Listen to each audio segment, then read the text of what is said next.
తాజాగా సుప్రీంకోర్టులో మరో పిటిషన్ విచారణకొచ్చింది.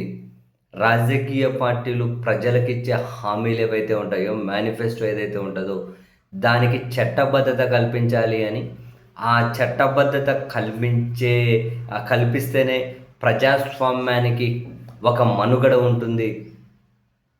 సో, రాజకీయ పార్టీలు ప్రజలను మోసం చేయకుండా కట్టడి చేసినట్లు ఉంటది అని చెప్పి ఆ పిటిషన్ యొక్క ప్రధాన ఉద్దేశం. సో, సుప్రీంకోర్టు, ఎలక్షన్ కమిషన్ ఇందులో జోక్యం చేసుకోవాలి అని. ఇప్పటికి ఇటువంటి అంశం చాలా సార్లు ప్రస్తావనకు వచ్చింది. ఇంకా దాని మీద ఏవి ఫైనల్ నిర్ణయం జరగలేదు. సుప్రీంకోర్టులో ఈ పిటిషన్ ప్రస్తావనకు వచ్చే క్రమంలోనే ఆంధ్రప్రదేశ్లో చంద్రబాబు నాయుడు గారి ప్రభుత్వం బడ్జెట్ ప్రవేశపెట్టిన తర్వాత ఏ విధంగా వాళ్ళు సూపర్ 6 హామీలు ఇచ్చి అండ్ ఏకంగా ఏమంటారు చంద్రబాబు గ్యారంటీ భవిష్యత్తుకు చంద్రబాబు షూరిటీ భవిష్యత్తుకు గ్యారంటీ అని చెప్పి ప్రజలకు బాండ్లు ఇచ్చి మరి ఏ విధంగా ప్రజలను మోసం చేశారు అనే చర్చ కూడా అట్ ద సేమ్ టైం ఆంధ్రప్రదేశ్లో జరుగుతూ ఉంది. మనకు నిజంగా ఆశ్చర్యం అనిపిస్తుంది. ఎన్నికలకు దాదాపు ఒక సంవత్సరం ముందే సూపర్ 6 అని చెప్పి ప్రకటించి దీని మీద ఇంటింటికి వెళ్ళి ప్రచారం చేయండి అని చెప్పి మనం అధికారంలోకి వస్తే జనానికి ఏమొస్తుంది అని ఒక బాండ్లు ఇవ్వండి అని చెప్పి ఆ కుటుంబం యొక్క యజమాని ఫోన్ నెంబర్ తీసుకొని డీటీపీ వెబ్సైట్ నుంచి మిస్ కాల్ ఇప్పించి ఓటీపీ తీసుకొని ఇప్పుడు ఇవన్నీ చేస్తేనే మేము అధికారంలోకి వస్తే మీకు ఈ పథకాలు వస్తాయి లేకుంటే రావు అని చెప్పి కొందరు బెదిరించి ఇళ్ళ దగ్గరికి వెళ్ళి బాండ్లు ఇచ్చారు.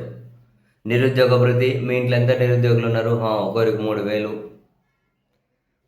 ఏమంటారు ఆడబిడ్డనిది నెలకు 1,500, సంవత్సరానికి 18,000. మీ ఇంట్లో ఎంతమంది ఉన్నారు, 18 నుంచి 59 ఏళ్ళ వాళ్ళు, అదిగో మీకు ఇంత వస్తుంది.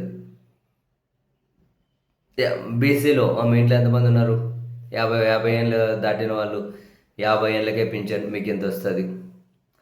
డ్వాక్రా మహిళలు ఎంతమంది ఉన్నారు, 10 లక్షలు సున్నా వడ్డీతో డ్వాక్రా సంఘానికి 10 లక్షలు మీకు ఇంత వస్తుంది. రైతులు ఉన్నారా, 3 లక్షల వరకు మీకు వడ్డీ లేని రుణం మీకు ఎంత వస్తుంది. ఇట్లా మాట్లాడుకుంటూ పోయి బాండ్లు ఇచ్చి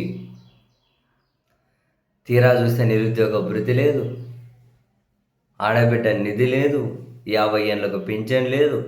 50 ఏళ్ళు కాదు, 60 ఏళ్ళు దాటిన వాళ్ళు కానీ కనీసం ఒక్క పింఛన్ ఇవ్వాలి. ఇప్పటికి 22 నెలలు అయింది, ఒక్క కొత్త పింఛన్ ఇవ్వాలి. సున్నా వడ్డీ లేదు, రైతులకు రుణ సపోర్ట్ లేదు.